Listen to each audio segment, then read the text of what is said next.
Hi friends, welcome to the జుహా Fatima's world. ఈరోజు రాగితో చాలా ఆరోగ్యకరమైన రుచికరమైన రాగి పిట్టు ఎలా చేయాలో స్టెప్ బై స్టెప్ చూద్దాం. ముందుగా రాగులను రవ్వ వేసుకోవాలి.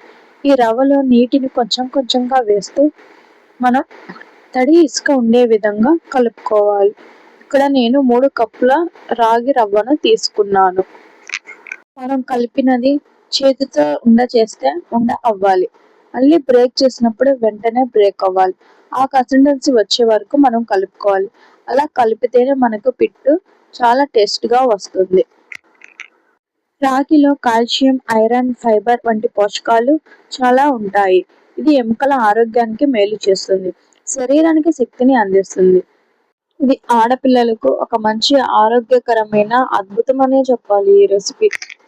ఇప్పుడు ఒక పాత్రలో నీళ్లు తీసుకొని దానిపై పలుచని గుడ్డ వేసి కట్టుకోవాలి. ముందుగా కలిపి పెట్టుకున్న రాగి మిశ్రమాన్ని దీని మీద వేసి సమంగా పరుచుకోవాలి. ఇప్పుడు ఆ గుడ్డను కప్పి వేసి ఆవిరిపోకుండా మూత పెట్టి మీడియం ఫ్లేమ్ మీద 15 నుంచి 20 నిమిషాల వరకు ఉడికించుకోవాలి.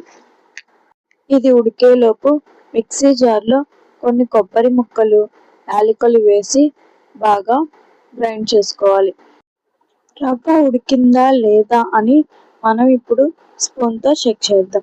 ఇక్కడ వీడియోలో చూపిస్తున్నట్లు రవ్వ మీద స్పూన్ పెట్టి తీస్తే మనకి ఇడ్లీ లేచి వచ్చినట్లు వచ్చేస్తుంది. అప్పుడు మనకు పర్ఫెక్ట్గా కుక్ అయినట్లు. ఇప్పుడు ఒక ప్లేట్లోకి తీసుకుందాం.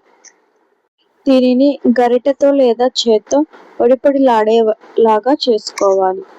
ఇప్పుడు ఇందులో తురిమిన బెల్లం, వేడిగా ఉన్నప్పుడే బెల్లం వేసుకుంటే తొందరగా కరుగుతుంది. తర్వాత కొబ్బరి, యాలకుల పొడి వేసి బాగా ఇప్పుడు ఇందులో 2 చెంచాల నెయ్యి వేసి బాగా కలుపుకోవాలి. చివరగా చేతికి కొద్దిగా నెయ్యి రాసుకొని చిన్న చిన్న ఉండలుగా చేసుకోండి. అంతే, ఎంతో రుచికరమైన ఆరోగ్యకరమైన రాగి ఉండలు సిద్ధమైనట్లే. మీకు నచ్చితే లైక్ చేయండి, షేర్ చేయండి, సబ్స్క్రైబ్ చేయండి.